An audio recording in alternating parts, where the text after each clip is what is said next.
Kamsang, Namaste. Welcome back, Jeffrey B. Healing Shame. It's August 1st.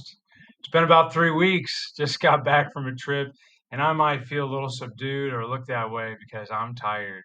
It was a long 3 weeks. I learned. I got to experience so many amazing things. Um, it's good to be back, though, back to some stability in my tiny little box here in Shenzhen, China. So I went to Tibet, traveled part of the way through the province, through the region. Saw a lot of things there. It was pretty amazing.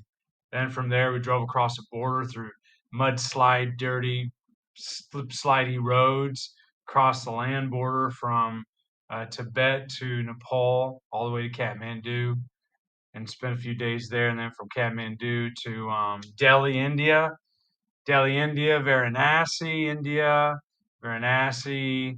Of course, I saw Taj Mahal in between there, and then Varanasi, which was probably the highlight of the India part of the leg of the trip, and then Varanasi to Calcutta, where I got to see some real poverty as I walked around part of the city there. It was an amazing experience, and it really kind of, even though I'm tired, and I feel like the trip took it out of me. It took a toll on me. It really did. It challenged me, pushed me every step of the way, and I was continually having to push myself to get through parts of that trip. It's very, very hard on me, and I feel like in some ways it triggered my trauma as well. And in the end, though, I have gratitude. I have nothing but gratitude, and that brings us right into our reading. Let me go ahead and get that up on your screen for you. August 1st, gratitude. The gratitude we feel is limitless. Big Red Book, page 292. Often we may have said or thought to ourselves at a meeting, I had so much going on that I almost didn't come, but I am so grateful I did because I heard just what I needed. As our recovery progresses, we are thankful for what may seem to some of us like divine timing. We feel grateful for the right meeting topic at the best possible moment. Often, a fellow traveler with just the right message will show up when we are ready, or perhaps the message has been there all along and we're finally ready to hear it. Sometimes we may see a person only once, but what they say or demonstrate is exactly what hits home for us at that moment. All around us, we begin to notice our needs are being met when we're ready to recognize what is being placed before us. We may even be lucky enough to receive something we just want. Whatever we receive, it will be a gift. If something is presented that we don't want or need, we have the choice to let it go and turn it over. Sometimes we are just meant to have the information so we can pass it on to someone else who needs that very gift.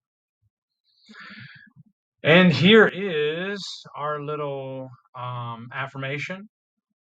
On this day, I am aware of the wonderful gifts that appear when I need them. I am grateful for the opportunities they present for personal growth.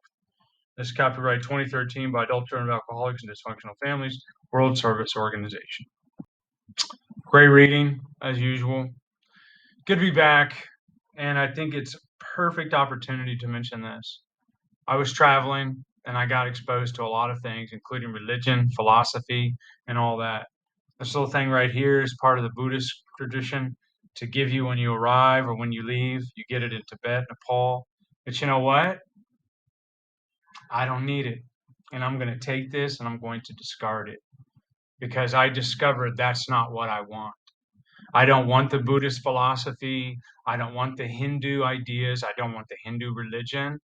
And I went on that trip to try to find myself somehow and to see if any of those philosophies, beliefs, religions, whatever you want to call them, fit in with me or could be a good replacement or a substitute for my concept of a higher power. And I found it lacking. I found it wanting. I can take little bits and pieces of some of that stuff, and I can say that some of that is pretty helpful, pretty interesting. It's at least interesting and fascinating. And I'm glad that it brings so much, it avails so many people in the world, but it's not for me. And I can say that unapologetically. Interestingly, as I was contemplating this last night and reflecting and journaling, I recognize that of all things, I feel like still the Christian ideas speak to me more than any of the Hindu or any of the Buddhist teachings or anything. Christian does. And so I'm not saying I'm going to follow that path either, but some of those teachings and words of wisdom and whatnot, I think they're a little more personalized to me than some of this other stuff is from from Tibet and Nepal and India and all that.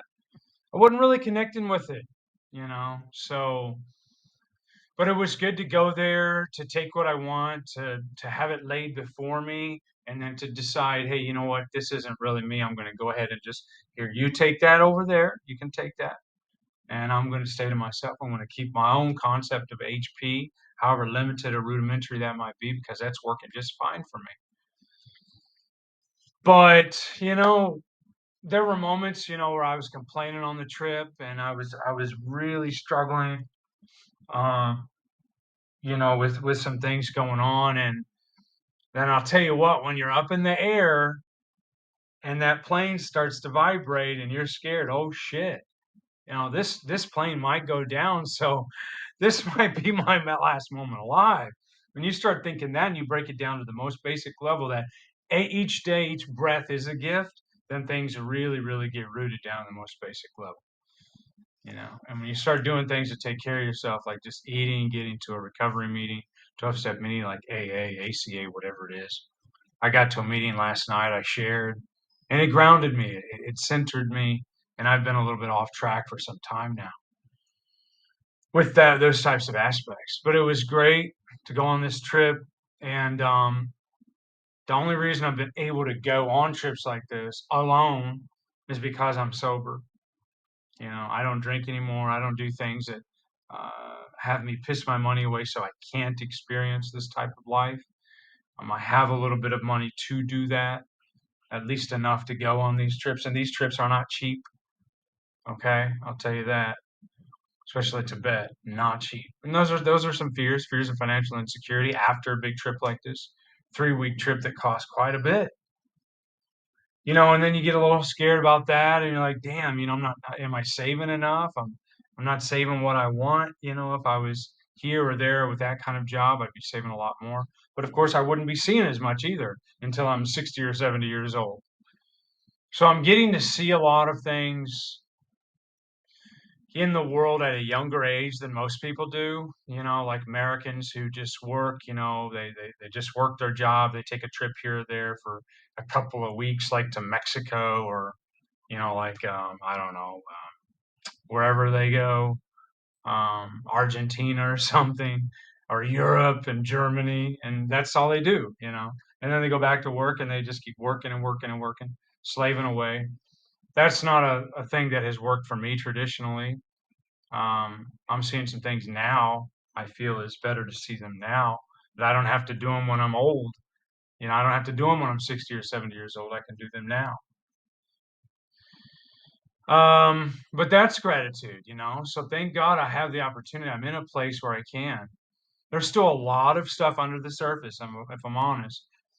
Being on the trip, it brought a lot of things it shed a lot of light on some aspects of my psyche, defects of character, survival traits that don't want to integrate, that don't want to budge. And so I have to continually work on these elements and keep getting to meetings, pushing myself to read the literature and to stay focused on step work and not rest on my laurels.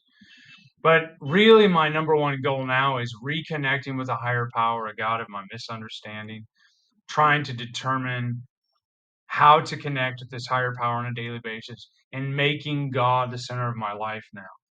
Higher power, that has to be the center, the focus.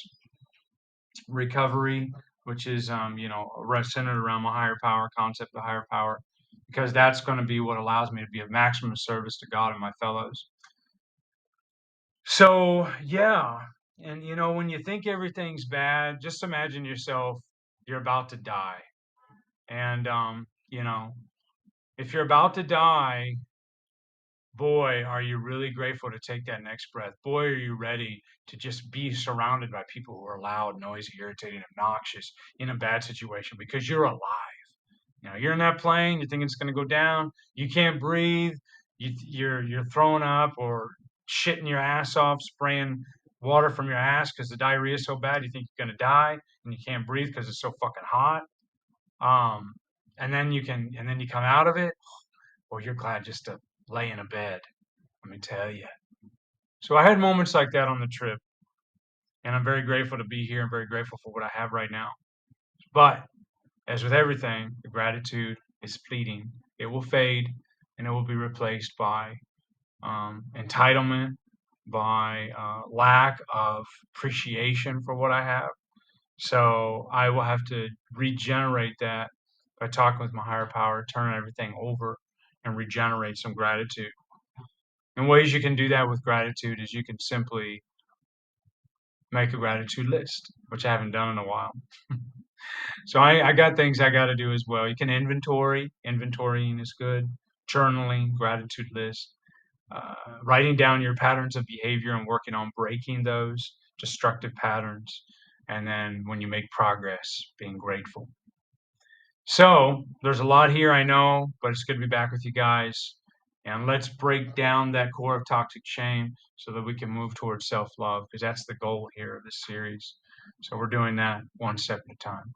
Till next time, all the best. Take care.